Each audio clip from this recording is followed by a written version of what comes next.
अब क्या न्याय जो है वो सामाजिक जीवन की विशिष्टता होगी और मानवीय जीवन की। पशु लोग समाज में रहते हैं। पशु का समाज है। पशु को समाज से कोई पशु पशु आते हैं, हम कहते हैं कि जाओ तुम्हें बिरादरी से बाहर कर रहे हैं, होता है? नहीं, उन्हीं की तो लैंग्वेज नहीं होती। ठीक है। बड़े भाग मानुष तन पावा, सुर दर दुर्लभ सब संतन गावा। मतलब मनुष्य का जो शरीर आपको मिला है, ये सबसे बड़ा आपके लिए है। आपको मतलब इसी से खुश होना चाहिए कि आप मनुष्य के रूप में आए। और भगवान भी आते हैं कि भाई हमें थोड़े दिन मनुष्य के रूप में रह पाए हम। ठीक है। और आपने मनुष्य का जन्म लिया क्यों? क्योंकि आपने अच्छे कार्य किए। तो अब ऐसा कार्य मत करिए जिससे अगले जन्म में आप मनुष्य जीवन के लिए तरसते रहें। ठीक है। और आपको भगवान ने बुद्धि भी दी है, उसका प्रयोग करिए, गलत काम मत करिए।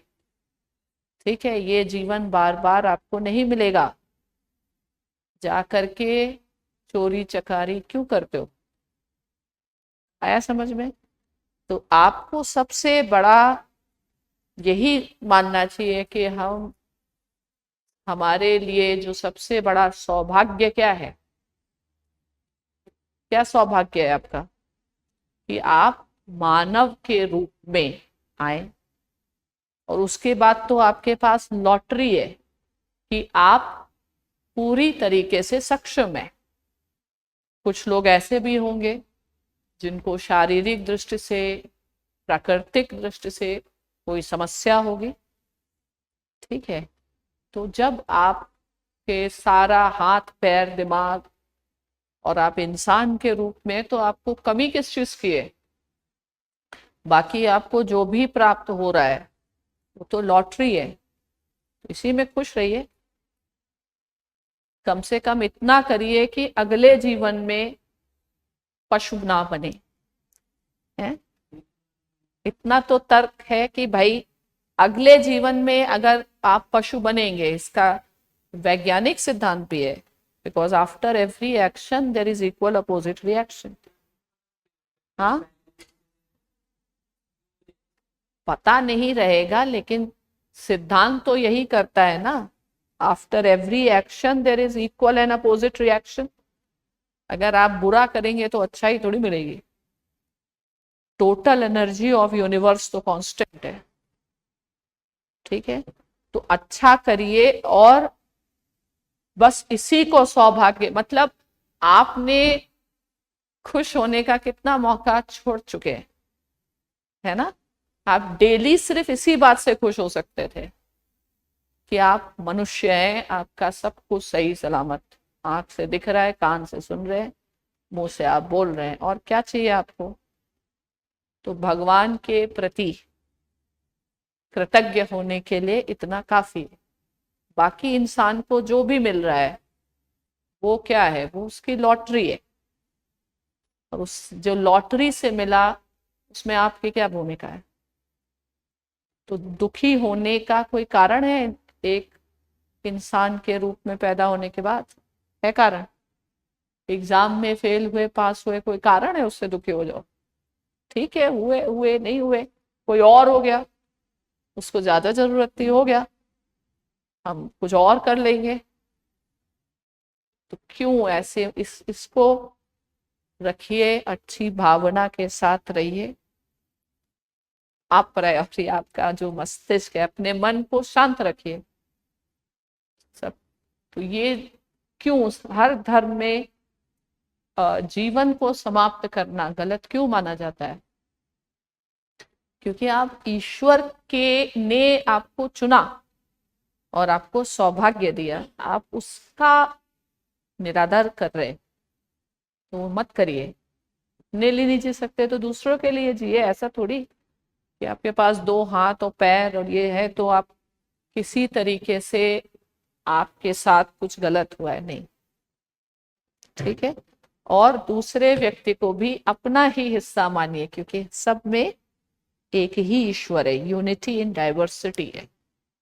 तो फिलॉसफी से केवल ये नहीं है कि आपके मार्क्स आएंगे, आपका जीवन सुधर जाएगा। उसको आप समझ के, एग्जाम देना उसका एक पार्ट है। एग्जाम देना, आप एग्जाम देने के लिए थोड़ी पैदा हुए हैं। आप अच्छा जीवन क्या है ये समझने और उसको जीने के लिए पैदा हुए हैं।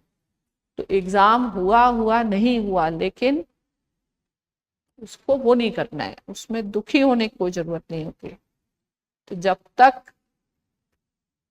आपको लगता है, मतलब आपके साथ गलत हुआ सही हुआ, ये सब आपकी अपनी भावना है, कोई गलत नहीं हुआ। मिनिमम जो आपके साथ अच्छा हो सकता था वो हो चुका है, बट आपने इसको कभी वो किया, उसकी वैल्यू की नहीं की। तो करो आज से, है।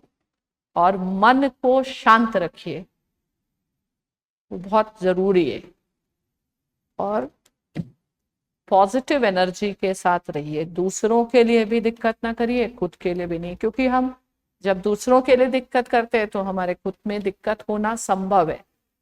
क्योंकि जब हम अन्याय करते हैं तो हमारी आत्मा सुखी नहीं होती। सब्जेक्ट टू द कंडीशन आप में मानव की आत्मा है। तो गीता में भी तो क्या लिखा है कि कई लोग लगते हैं इंसान लेकिन होते नहीं, क्योंकि उनके अंदर जानवर वाला भावना है। अब इस भावना को के साथ रिफ्लेक्सिव इक्विलिब्रियम करो और ढूंढो और खुश रहो, मस्त रहो। ठीक है। पढ़ाई कर रहे हैं तो पढ़ाई का आनंद लीजिए, बाकी कर रहे हैं कुछ आनंद लेना आपकी लाइफ में, वो इम्पोर्टेंट। और ऐसे मतलब कोई रीजन नहीं होता, जैसे लोग सुसाइड ये सब करते हैं, मेरे क्लास में होते तो कभी नहीं करते, है ना। मेरे क्लास में भी छोड़िए, फिलॉसफी पढ़ते या ज्ञान लेते, नॉलेज इज वर्च्यू। तो हम कुछ गलत कह रहे हैं तो मन को हल्का नहीं होता है आपका, हल्का करिए मन, एंजॉय करिए, ईश्वर का वरदान मानिए जो भी मिल रहा है, और बांटिए, खुशी को बांटिए। पॉजिटिव एनर्जी, आपके पास कोई कमी नहीं है।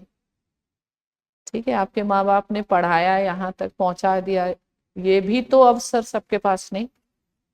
उससे भी बढ़िया आप लकी हैं, आप मेरे क्लास में आ गए, है ना।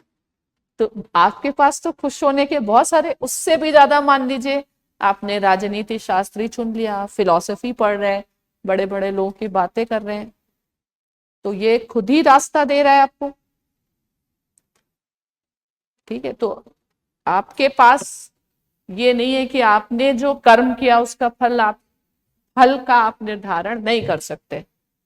तो कर्म में खुशी रहिए, लेकिन कर्म को सही करिए। ठीक है, अब चलिए आगे चलते हैं।